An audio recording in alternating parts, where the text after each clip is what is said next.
Assalamualaikum warahmatullahi wabarakatuh.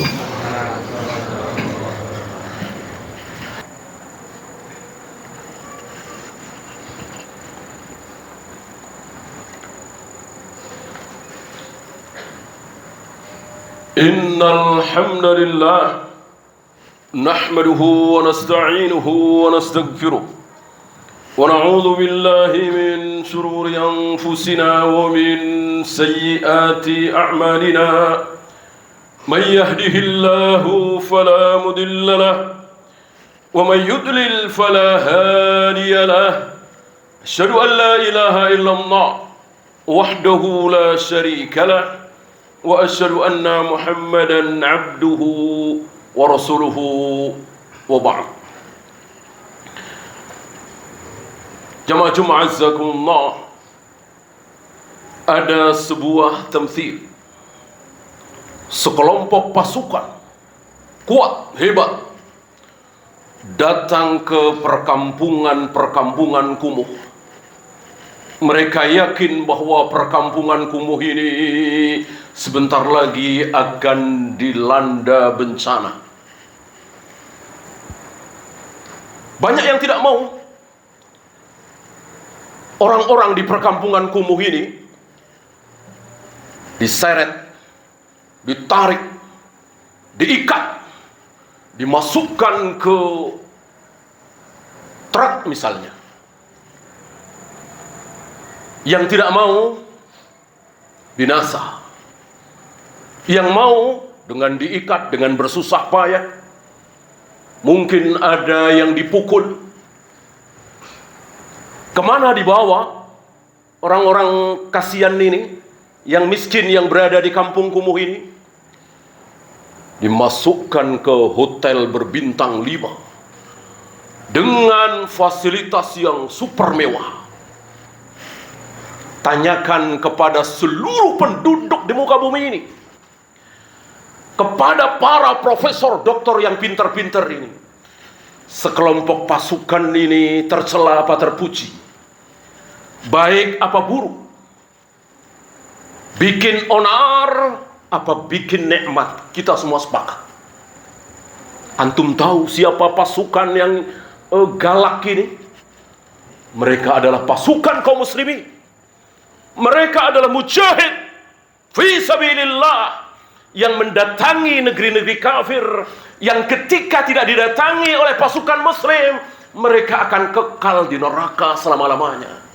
Untung pasukan Islam datang, mengenalkan Islam kepada mereka, mengajak mereka mengucapkan kalimat tauhid, la ilaha illallah. Awalnya mereka enggan, tidak mau, karena tentu mereka tidak yakin. Dari kecil dicekokin Tuhan ada 3. Dari kecil dicekokin Tuhan itu ada di pohon besar, di batu besar, di pinggir pantai dan seterusnya. Tiba-tiba datang sekelompok pasukan hebat ini mengenalkan bahwa Tuhan tidak kelihatan, bersemayam di atas aras, pencipta seluruh jagat raya alam semesta. Harus disembah dengan cara rukuk, sujud, i'tidal, iftiros, tawaruk dan seterusnya. Yang mereka tidak kenal, tentu mereka tidak langsung terima. Tapi pasukan ini tidak peduli, demi kasih sayang terhadap sesama, supaya tidak kekal di neraka selama-lamanya. Inilah pasukan Islam. Maka antum jangan bicara tentang HAM, jangan bicara tentang kebaikan dan keburukan di hadapan orang-orang kafir. Nggak akan nyambung. Nggak akan nyambung. Tentu mereka tidak percaya dengan kaidah seperti ini.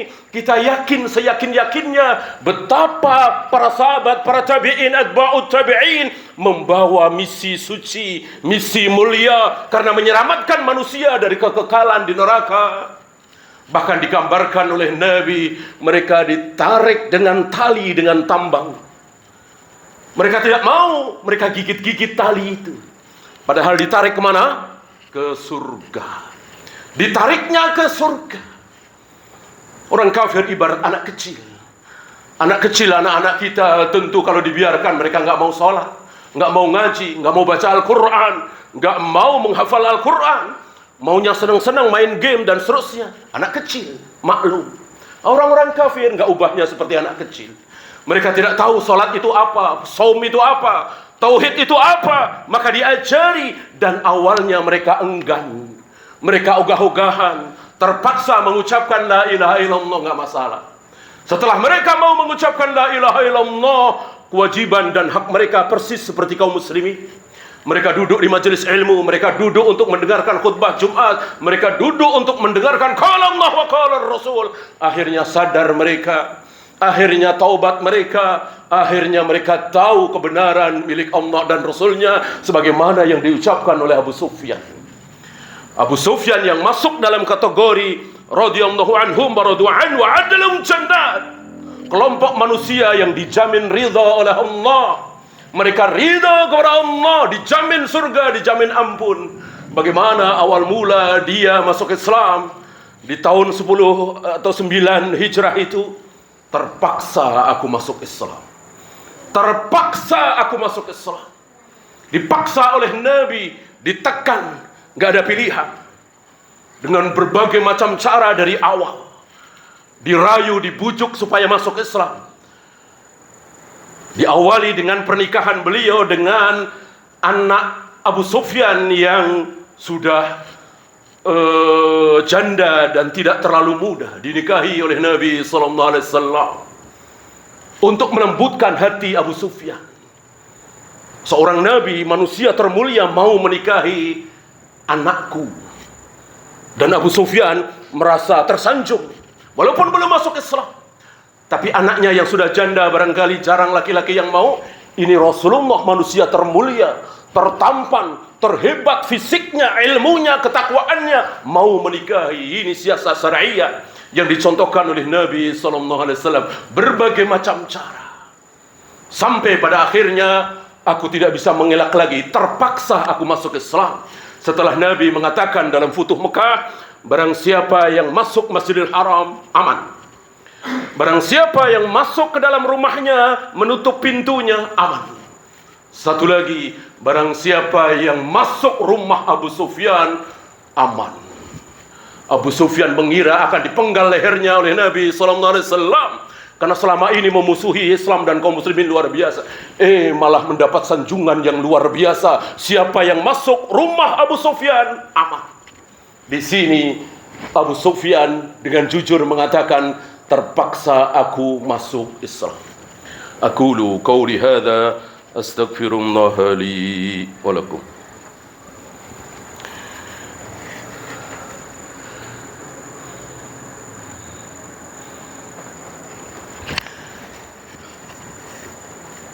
Alhamdulillah hamdan katsiran tayyiban mubarakan fih kama yuhibbu rabbuna wa yarda. Asyhadu an la ilaha illallah wahdahu la syarika lah wa asyhadu anna Muhammadan abduhu wa rasuluhu wa ba'd. Ayuhal ikhwah, tahukah orang-orang kafir itu bahwa para wanita tidak akan ditanya oleh Allah bagaimana agama suaminya? Suaminya sholat apa tidak, suaminya berbuat taat apa berbuat maksiat, minum khamar, berjudi. Seorang istri tidak akan ditanya oleh Allah. Mana contoh besar Asia? Asia tidak disalahkan oleh Allah, tidak ditanya oleh Allah, padahal suaminya ahli maksiat besar. Barangkali manusia paling maksiat di muka bumi ini, Fir'aun laknatullah alaihi. Asia sebagai istri diam, tidak berbuat apa-apa, tidak ada nasihat dan seterusnya. Disalahkan oleh Allah? Tidak. Tapi jangan tanya laki-laki kita semua. Kita biarkan istri kita tidak sholat, kita biarkan istri kita tidak pakai jilbab, kita akan ditanya, ku anfusakum wa ahlikum nara. Tahukah orang kafir kaidah ini? Tidak tahu. Seorang laki-laki akan diseret ke neraka, padahal dia sholat, puasa, zakat, haji, menjaga diri dari maksiat, diseret ke neraka. Gara-gara apa? Dia tinggalkan, dia biarkan istrinya berbuat maksiat. Orang kafir tahu ini? Enggak tahu. Maka karena mereka, kebodohan mereka, orang-orang kafir yang terdiri dari Amerika, Eropa, Jepang dan seterusnya, mereka harus sama. Hak kewajiban laki dan perempuan, suami dan istri harus sama sesama-samanya. Mereka bodoh, mereka jahil, mereka nggak tahu kaidah ini. Maka nggak akan nyambung kita berbicara tentang emansipasi wanita, berbicara tentang HAM, berbicara tentang hak asasi manusia. Nggak akan nyambung, mereka nggak tahu apa-apa. Kaum muslimin sudah diberitahu oleh Allah lewat lisan Nabi SAW. Maka jangan capek-capekkan diri kita berbicara kepada mereka tentang hak asasi manusia, hak suami istri, gak akan nyambung. Mereka terlalu jauh ke belakang. Kita sudah diberitahu oleh Allah dan Rasulnya bahwa ini berhubungan dengan akhirat. Maka yang penting bagi kita tidak usah meladeni mereka. Yang penting terus berdakwah, terus berdakwah, terus berdakwah. Jangan berhenti sampai kita mati. اللهم صل على محمد وعلى آل محمد كما صليت على إبراهيم وعلى آل إبراهيم إنك حميد مجيد اللهم اغفر للمسلمين والمسلمات والمؤمنين والمؤمنات الأحياء منهم والأموات ربنا لا تزغ قلوبنا بعد إذ هديتنا وهب لنا من لدنك رحمة إنك أنت الوهاب ربنا آتنا في الدنيا حسنة وفي الآخرة حسنة وقنا عذاب النار.